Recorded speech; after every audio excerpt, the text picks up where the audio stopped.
Hey, everybody.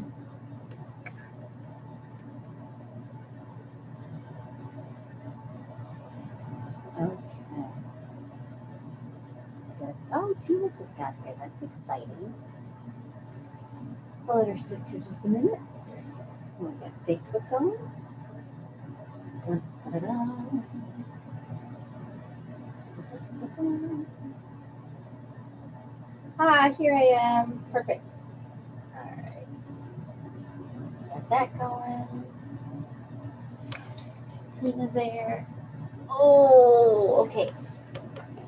Are you ready? Are you ready? Are you ready? Are you ready for the afternoon? Yeah.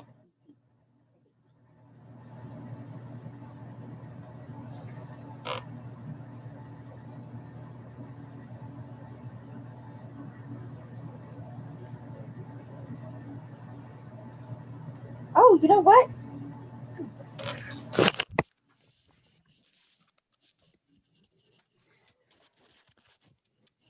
I forgot. I don't have my microphone going yet. Can you hear me?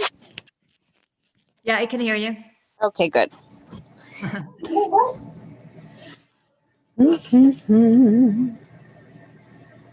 Well, we're already live streaming, just so you know. Okay. But you know what? You know what we need to talk about right now? Okay, what? Have you been following what's happening in Washington, D.C.? No. I guess Trump protesters have stormed Congress and they've broken in and they've thrown tear gas. What? Yeah. And the police are holding them off. Because they were trying to count the electoral votes.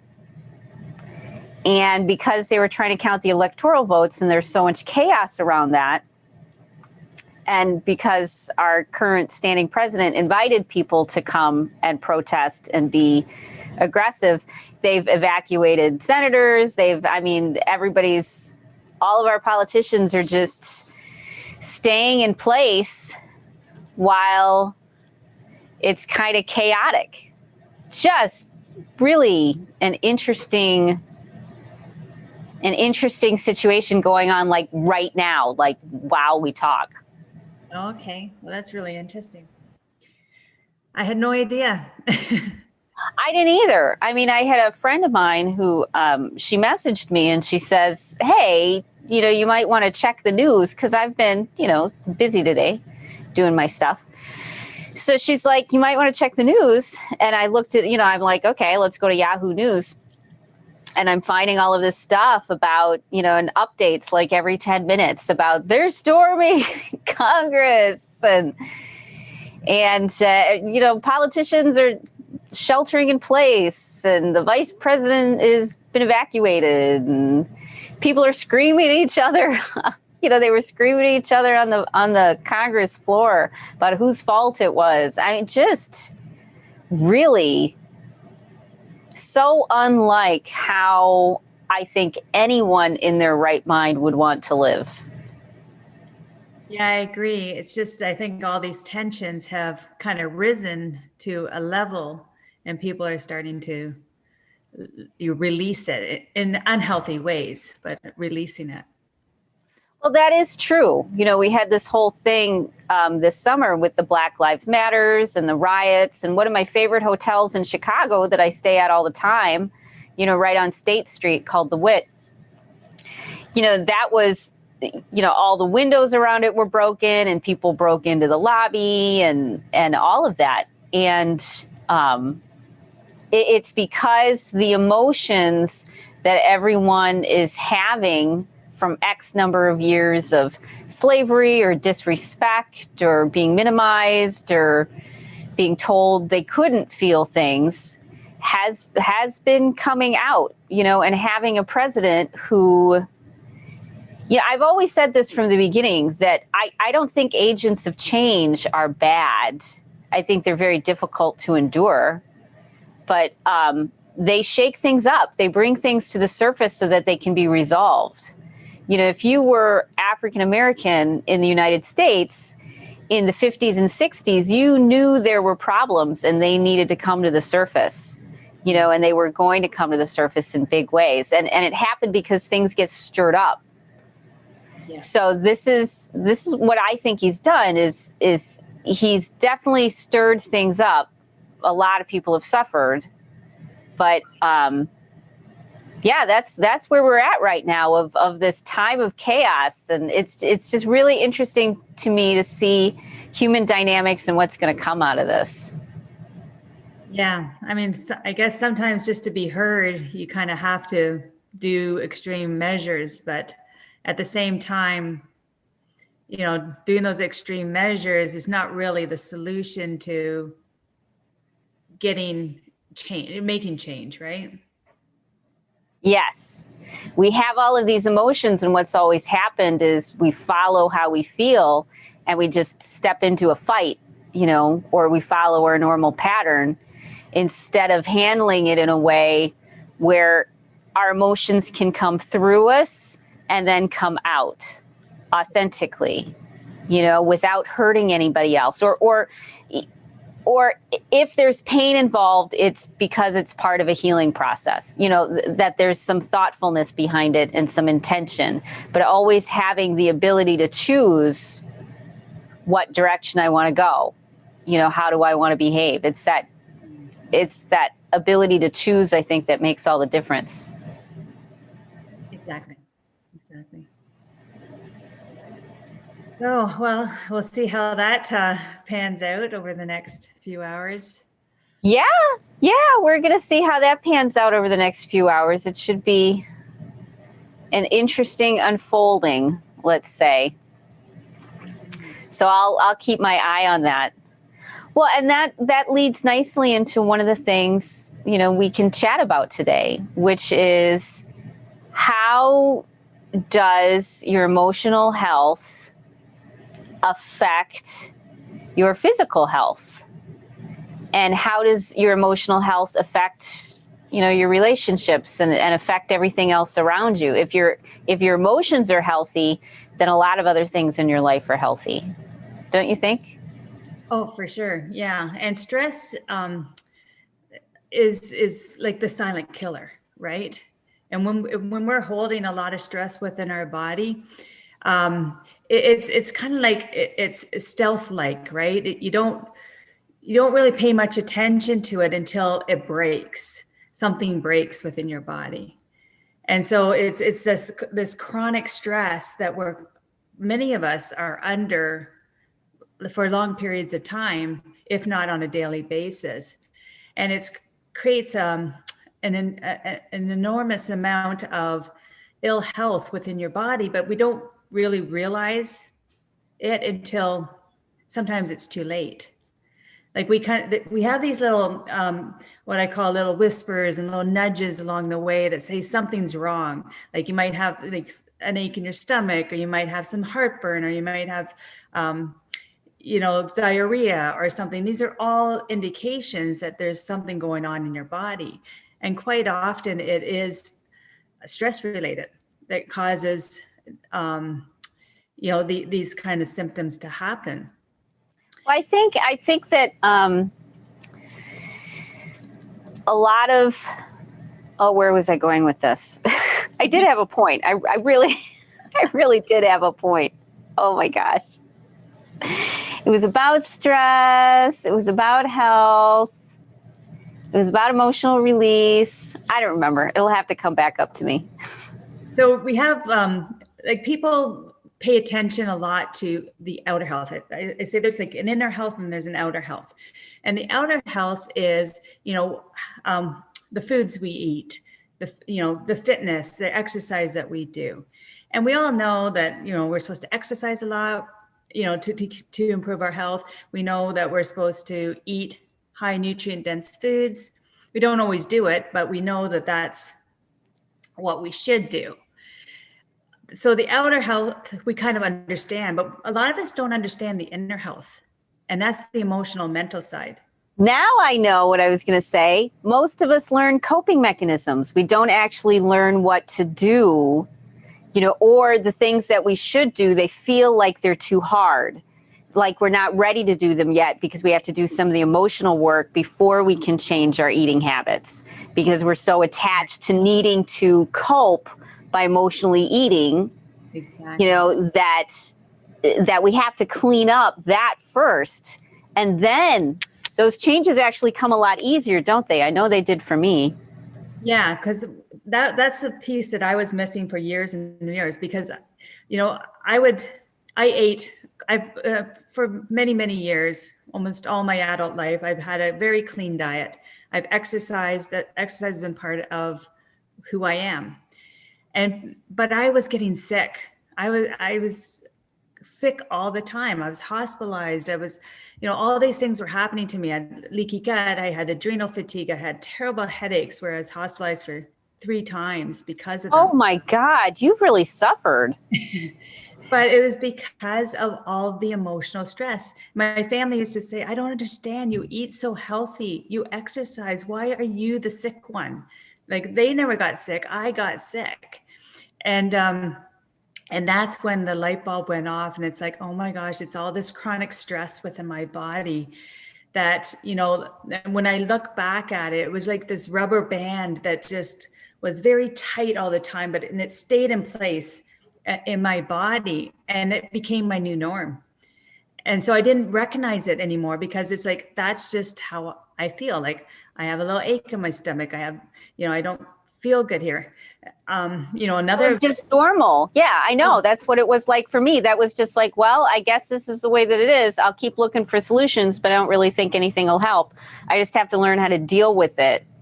But it was only because I kept looking for solutions that I was finally able to get the stuff cleaned up. But it's so easy you've got other things you need to be focusing on besides how you feel. yeah, yeah. And that's the thing. We just kind of ignore. Like, there's different stages that we go through when we have, something not going right within our body. And, it starts off very mild at first. Like, say you might, be burping a little bit. And so you think, oh, just, something I ate, make me burp. And then you go to the next stage, and it becomes heartburn.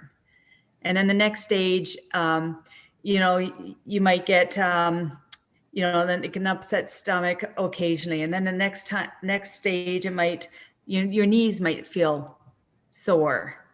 And then, you might be getting the beginnings of arthritis. And then it goes to the next stage, and it becomes rheumatoid arthritis. So, but the thing is, we don't really pay attention until it becomes rheumatoid arthritis, and we go, oh, whoa, okay. But by that time, all the damage has been done. And so realizing that the stress has a huge impact on your health, and just recognizing those little nudges, and those little pokes along the way that are saying, you know what, wake up, something's not right, and pay attention to me, because this is going to become an even bigger problem if you ignore it. Well, and we're convinced by a very wealthy pharmaceutical industry that the answer is to take care of the symptoms. And if it's emotional, go see a counselor. There's a real disconnect between emotions and our physical health, because it hasn't been explained well enough to people. And that's the thing. That's our society has been trained to put Band-Aids on things and not to look at the root cause. But looking at the root causes can prevent any of those diseases from happening. I like how you said that. What did you say? You said our society has been trained to put Band-Aids on things. And I like how that doesn't have any emotionality around it.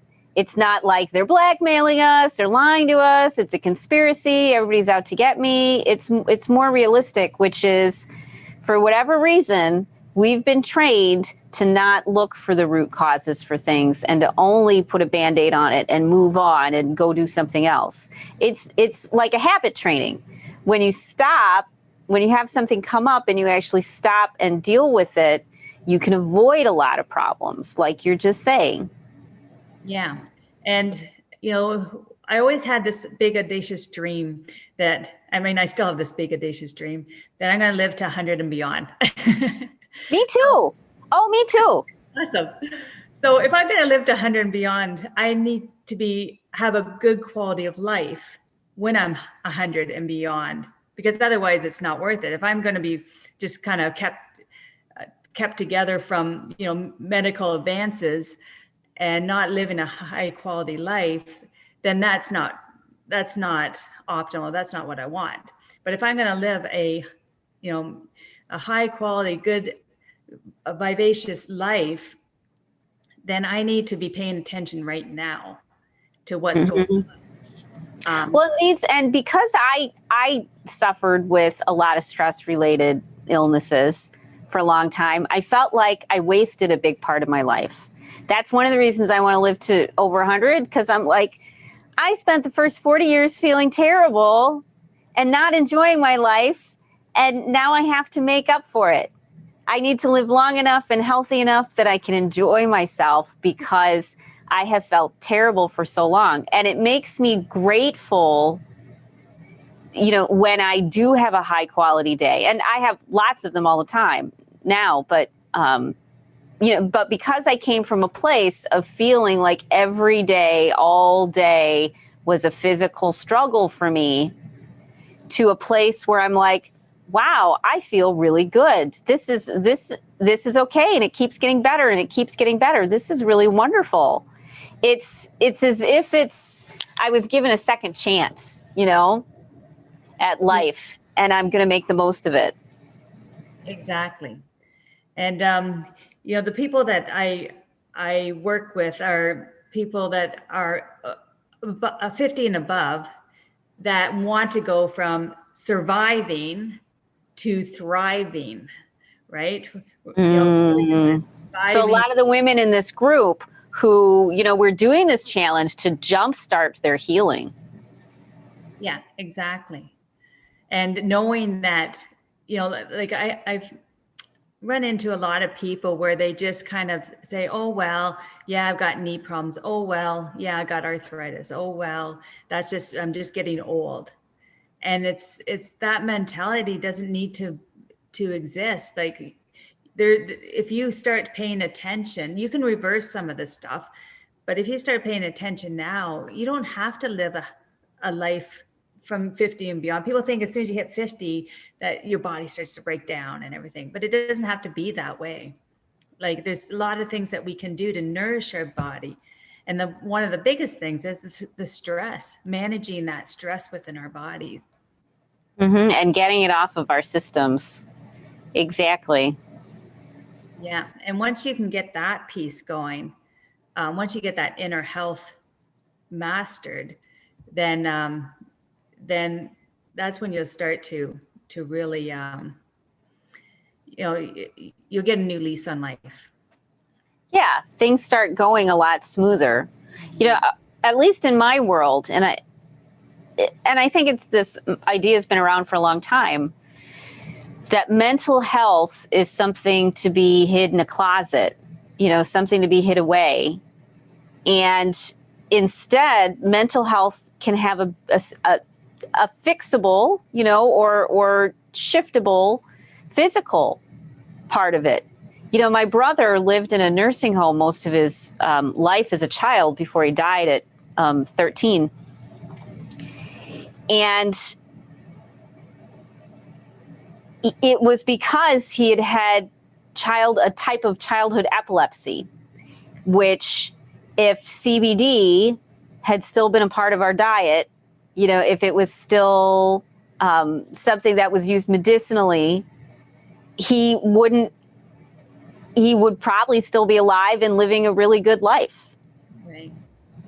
So it's those, we seriously don't know about how people seriously don't know how the body works enough that it's killing people and making them suffer.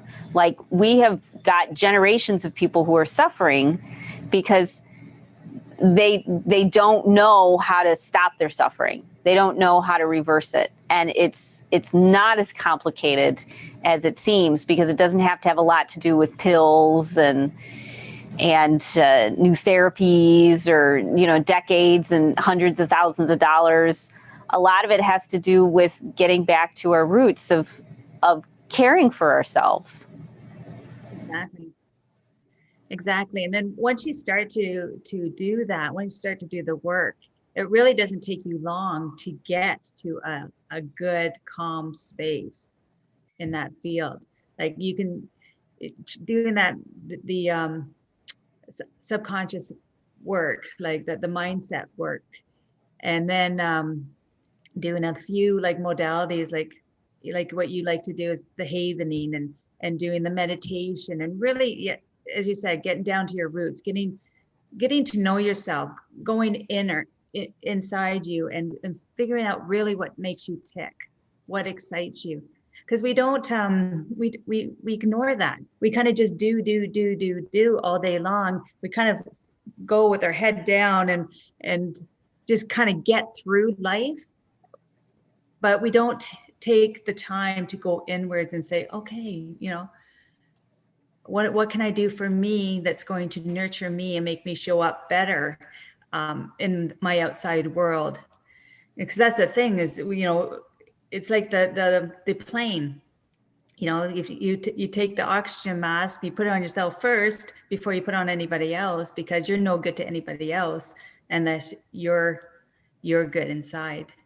You know what, I used to fight with that airplane metaphor because I didn't understand it. I mean, I understood the concept, but I couldn't really understand. I thought, well, you can just hold your breath until you're able to get the oxygen mask on the other person.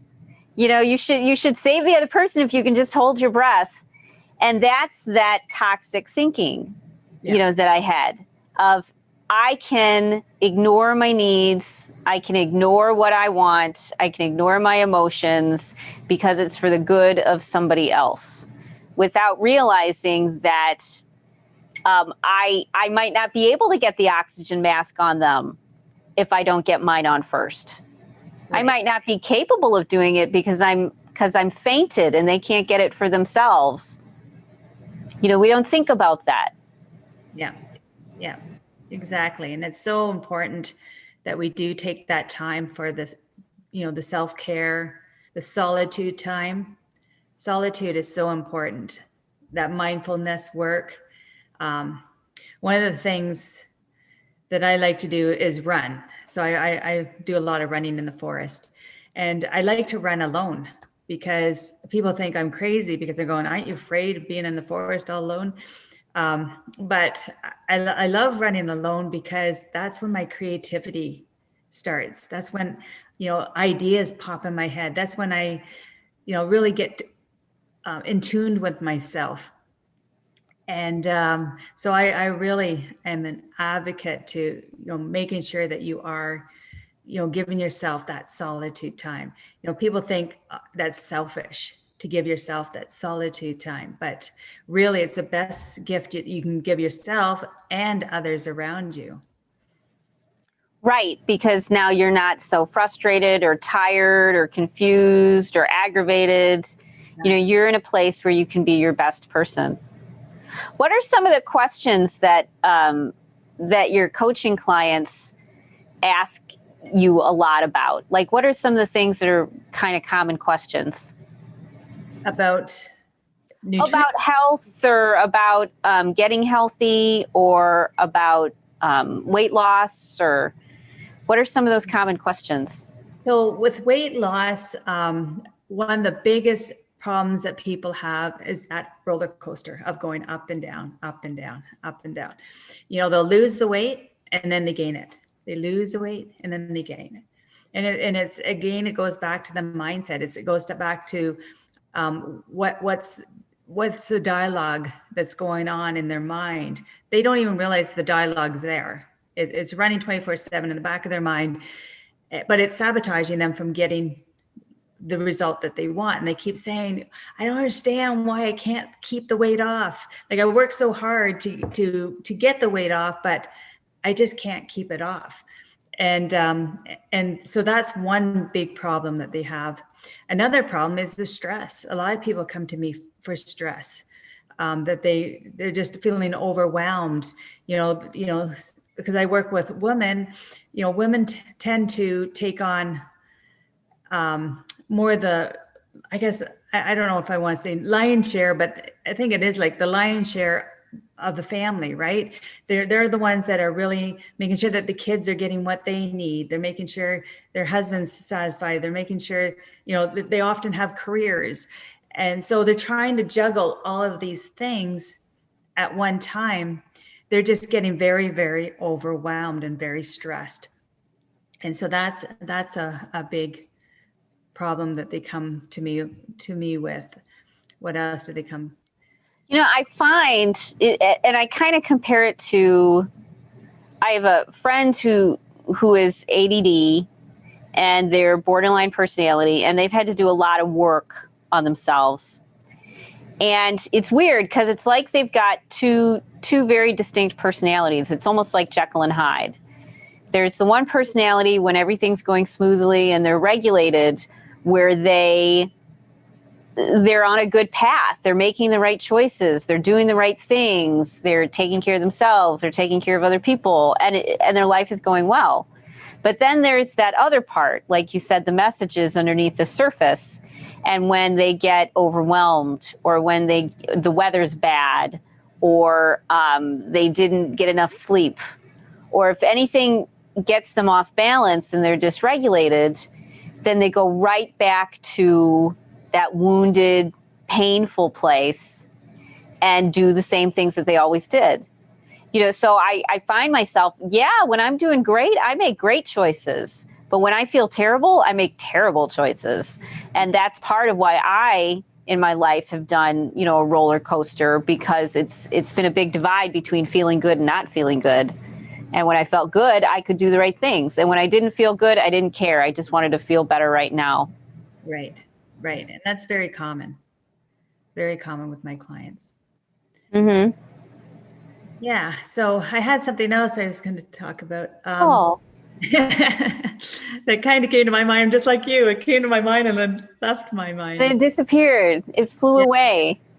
So a lot of times too, my clients, they don't really have that goal for themselves. Like, they don't have that passion for themselves.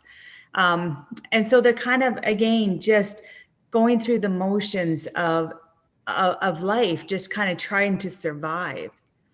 And one thing I do work on them, they don't realize that usually when they start working with me, that they need to have that bigger goal for themselves, because they need something to kind of excite them, to motivate them, to get them to jump out of bed in the morning. And that, once you can get that motivation and that excitement, that can really bring you out of that negative state as well. So what gets you excited and up in the mornings? What gets me excited? I love my job. I don't even call it a job. I just love talking to people and helping people and helping them get over their obstacles. And that's what excites me, is just being able to touch as many people as possible. Mm-hmm. No, I definitely feel that way too. I get excited about the possibility of a new day. So I don't know what a day will look like, but I'm curious to see how it's going to unfold, because I finally feel good enough to enjoy it. It's like I'm way more flexible because I feel good. Whereas when I didn't feel good, I had to have very rigid, rules for myself and boundaries, because I was always right on the edge. And when I feel good, it means that I can look forward to a day, because everything doesn't seem like a catastrophe. Like yesterday, I'll give that as a good example. Yesterday, I go on, suddenly I'm like, I'm banned from Facebook. How did that happen? Okay, well, let's, in 30 seconds or less, figure out how we're going to switch everybody over and what we're going to do and how it's going to work. And I'm like, oh yeah, it's no problem. And then last night on my way home, I stopped in a park near dusk to listen to a group call. And by the time the call was done, like 15 minutes later, the gates were locked. and I was locked in the park and I couldn't get out of the park. And it was like, 6 o'clock at night or something. And I'm calling my husband, I'm calling, the conservation district cops, then one of the cops from someplace else shows up, checking the gate. I mean, there was this whole thing. Yesterday could have been a really bad day. Well, not as bad as being a senator, on Capitol Hill right now. But, it was an aggravating day. But do you find that your coping skills are so much better now? Like if something like that happened to me a couple years ago, I would have went from 0 to 100, like just like that. And right. Oh my God, am I going to get in trouble? What's going to happen? How does this work? For things I couldn't even verbalize, I couldn't even come up with a thought. I would just be in a panic. Yeah. And you can't create solutions when you're in that kind of state of mind. You just go into this panic mode. And that's one thing. And then you look like you're lying to everybody. And then everybody's like, why are you anxious? Why are you upset? What are you hiding? What are you covering up? And it's like, no, I'm just freaked out, okay? And trying not to look like a complete nut job. Yeah. But I find that when things like that out of my control kind of come in, like they come into my life, I can react in a much more calmer manner. Right. With more logic. Yeah, because I'm not being pulled around emotionally in a state of panic. Instead, I can see the solutions and the opportunities and my way through it without getting too upset. Yeah. And a similar thing happened to me this morning. This is my first day of my challenge today. Congratulations. How exciting. Good for you. Thank you. So I did it on Zoom and I was feeding it into Facebook. Yeah. And I thought I had done all the steps, but I forgot to press the go live button. Oh. On Zoom. But a lot of people want to see the replay because it's during work hours and they're going to come back and look at it afterwards. Yes. Normally I would have been going, oh my God, the world's coming to an end. What am I going to do?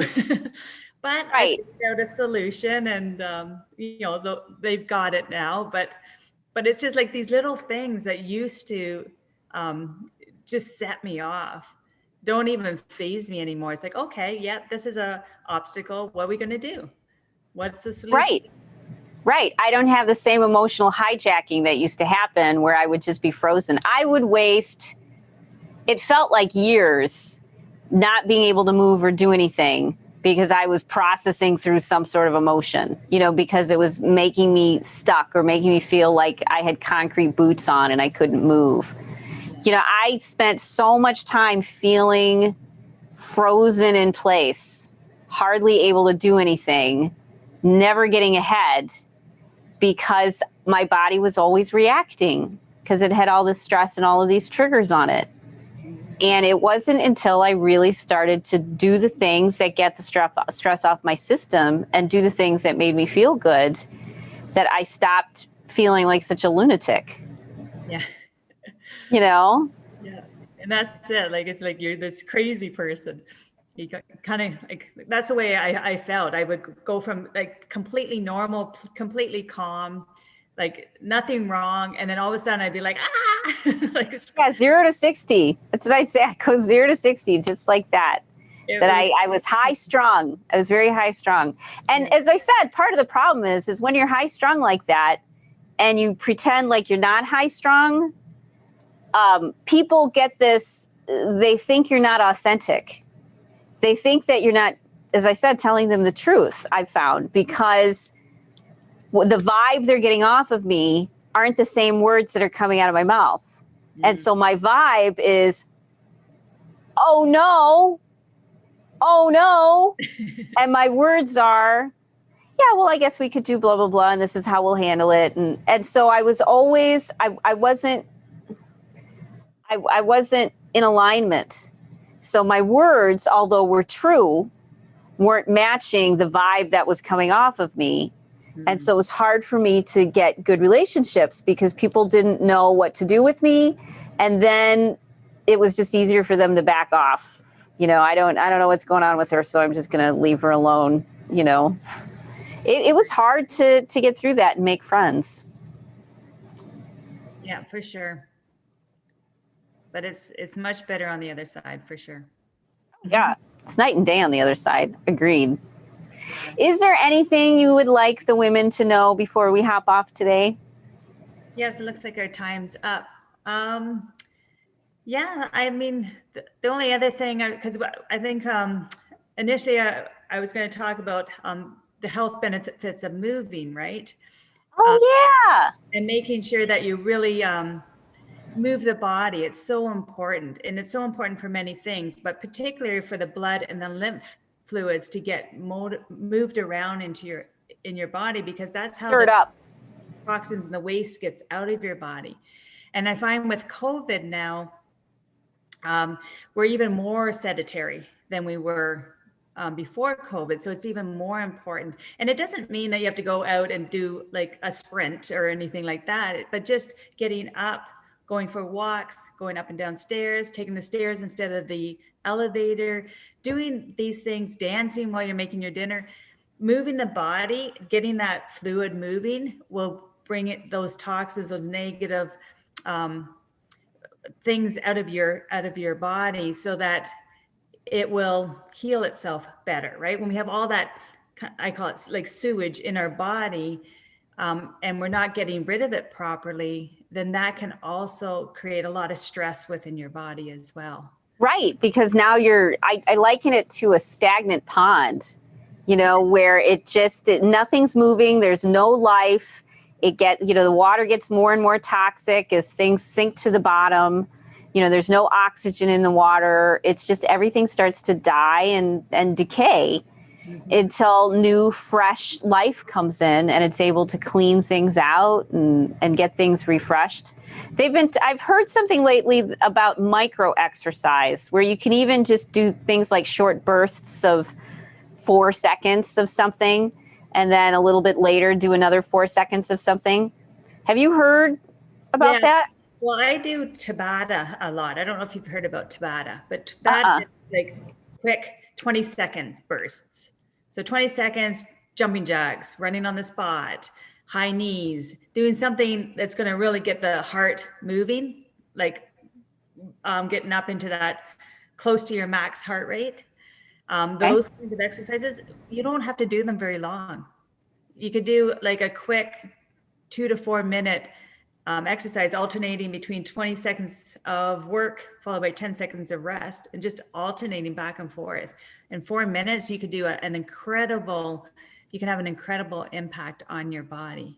And especially your heart health and your lung health, because it really gets the blood pumping and strengthens those organs, as well as other things, but those organs in particular. What's it called again? It's called Tabata. How do you spell that? Tabata. Where is it from, or why is it called that? The guy that developed it, that's his last name, but I think he was from Japan. Oh, okay. Yeah. So it's basically, you just go back, alternate on a schedule of 20 seconds of doing an exercise, jumping jacks, and then followed by 10 seconds of rest.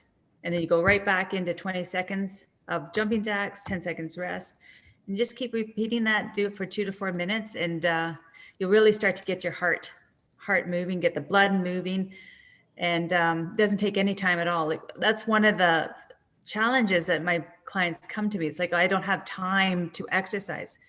It doesn't take a lot of time to exercise. You got 5 minutes, go and run up and down the stairs in 5 minutes. Go. Right. I always felt that was a cop out. You know what I mean? Like, well, if I'm going to exercise, I better do it right. And then it's fun picking out the outfits and, and all of that. You know what I mean? Finding the perfect place. That's fun, but a real obstacle to exercise. So I always thought, oh yeah, well, that's not really doing anything. That's just you kidding yourself that 4 or 5 minutes of something's going to do anything at all. So it's exciting to know that it can.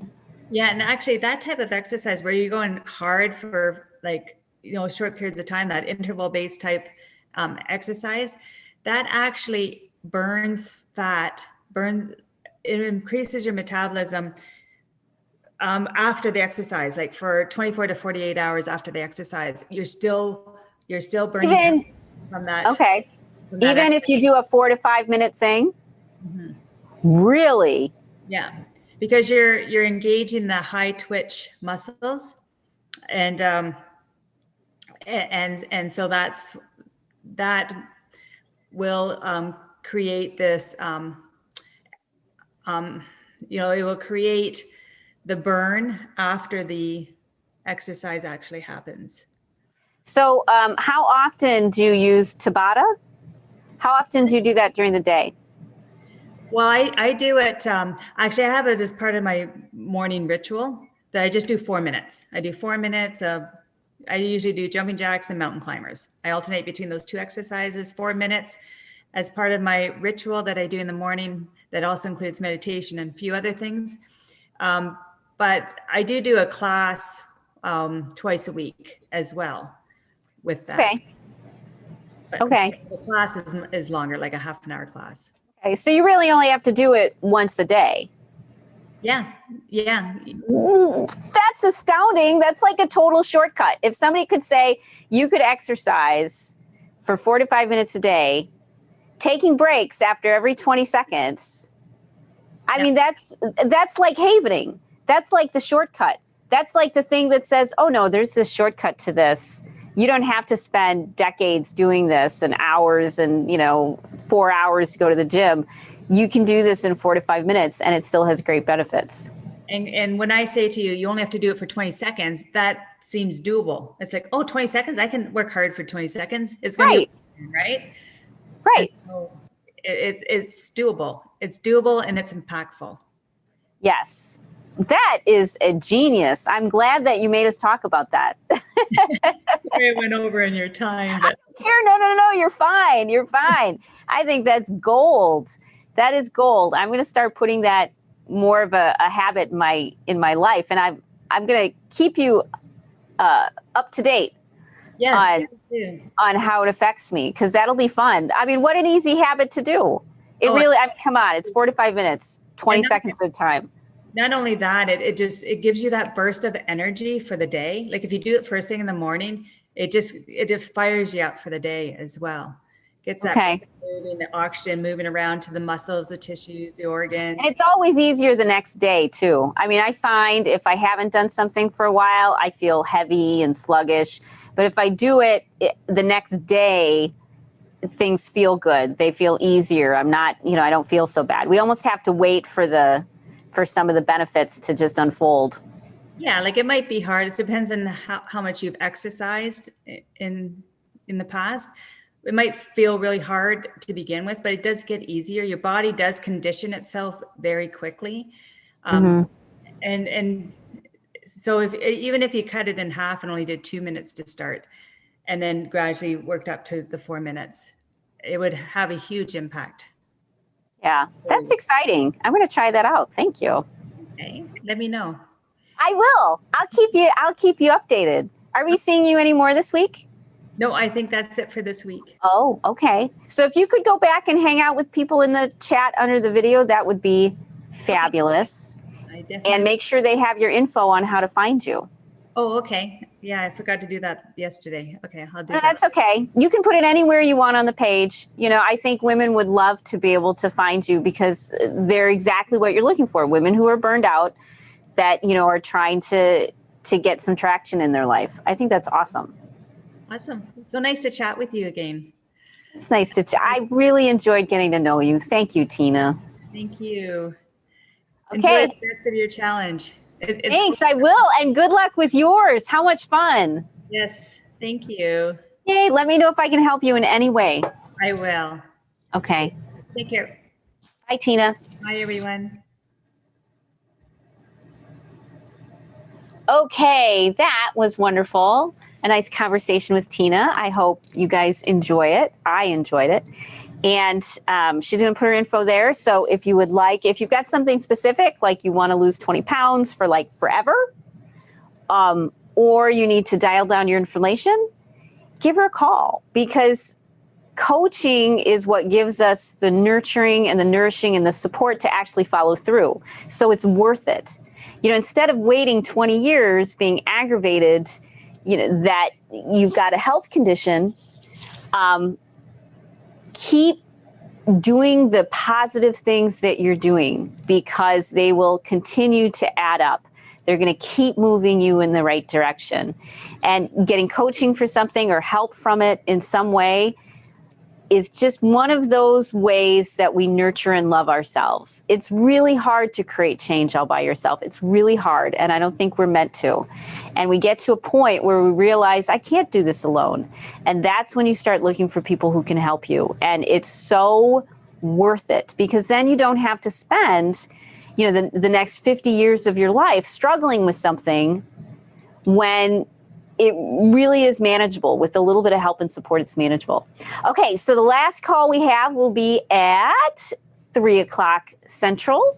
And Jane's going to be on. That's super exciting. Okay, so we're going to see Jane, and we're going to talk about a few more fun mind-altering tools. That'll be great. Okay, so I'll see everybody in about... Hi, Jane. I was just talking about you. That we're going to see you and me in about 19 minutes.